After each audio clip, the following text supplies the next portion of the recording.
We just read this week the story, Where the Wild Things Are. You are going to have an opportunity to make your very own wild thing. This is what it might look like when you are all finished. I'd like you to watch this video all the way through to the end before you start your project. Then, when you're ready, I want you to re-watch the video as you do your project and pause it along the way. Make sure you watch the video all the way through before you begin. For this project, you will need to have out your clipped papers that are all just black and white. This was included in your folder. Go ahead and set out the papers. We're going to work with just one at a time, so you want them nearby but not all in a pile. We're going to work with the big piece of paper first. Take out your black crayon. We're going to be drawing different lines across our paper. You're going to make straight lines, zigzag lines, curvy lines, and bumpy lines.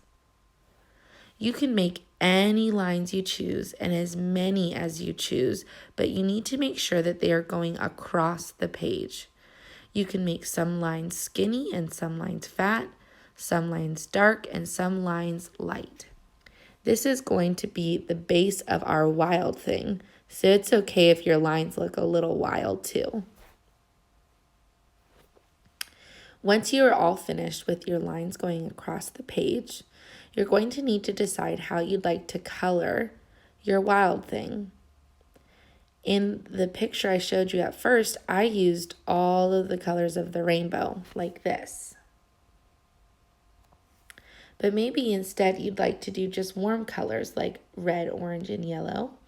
Or maybe you want to do cool colors like green, blue, and purple. Or maybe you want to leave your wild thing black and brown so that it looks more like the wild thing from the stories. Whatever you choose is just fine. Just make sure that you stick with your pattern as you color each section between your lines. It's going to look something like this. You're going to pick one color to start and you're going to fill in a whole section between a black line. You also might want to stick an extra piece of scrap paper underneath your page as you color because you might get some on the edge since we're coloring all the way to the edge of our paper.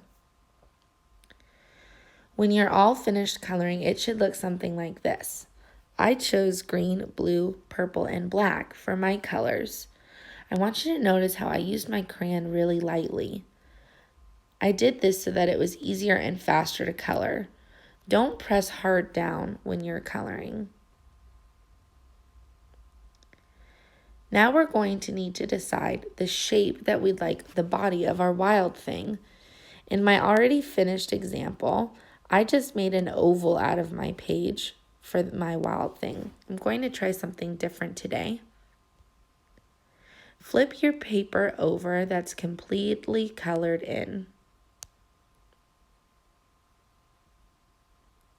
Then, with a crayon or a pencil, I want you to draw the outline of what you want your wild thing body to look like. Now, remember, we need to make these nice and big so we have plenty of room to make eyes and a mouth and arms and all of those extra details. So whatever design you make, you'll want to make it take up most of your paper. For example, I decided I wanted my wild thing to look different than my first example. So I drew a smaller head and a larger body on the bottom. Do you notice how I'm taking up most of my paper? Make sure you're doing that also.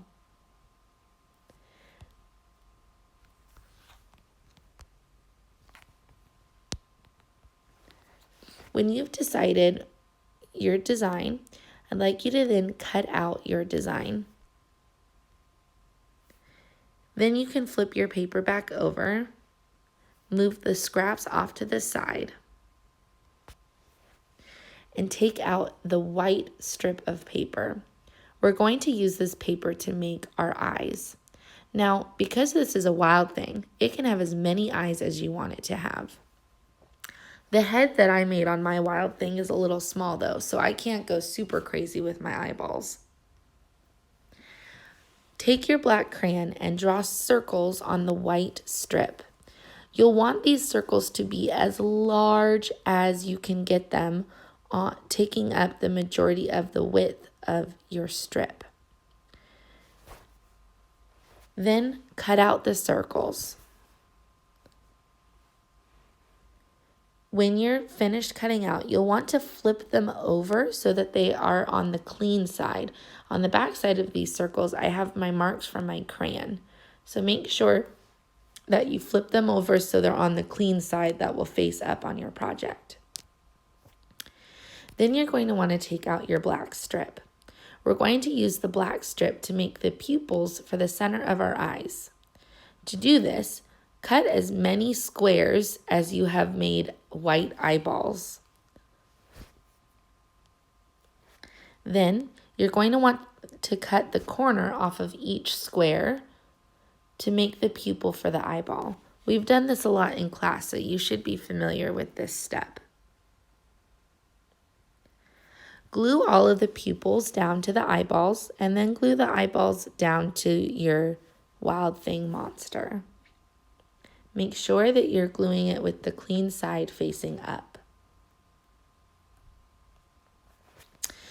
Next, you should have another black strip and some left over from the one that we just used.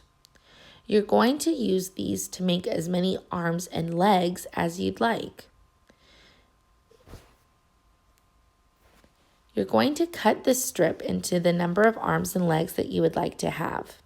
If you would like to add some details like spiky toes or fingers, I created this by cutting little triangles out of the edge of my paper. You could also make fringe so that they had lots of wiggly fingers and toes, or you can just leave it as a square. Anything is okay. This is a wild thing, so it's all right if it's a little wild. When you're ready to glue down your arms and legs, you're going to want to put glue on the edge of your arms and legs. Notice how I did the edge of mine spiky. I don't want to put glue on that side because then I'll cover it up. Put glue on the opposite side from what you want to be showing. Then press down on the back side of your wild thing so that the edges are on the back and not on your pretty colors that you did on the front. Next, you'll want to take your big black rectangle. We're going to use this to make the mouth of the wild thing. You can make a mouth in any shape you please. I chose a circle. On my first project, I chose a different shape. Go ahead and choose any shape you please and cut out to make your mouth. Then we're going to want to make some teeth, just like the wild things who gnashed and gnarled their teeth in this story. We need to make sure we give our wild things some teeth.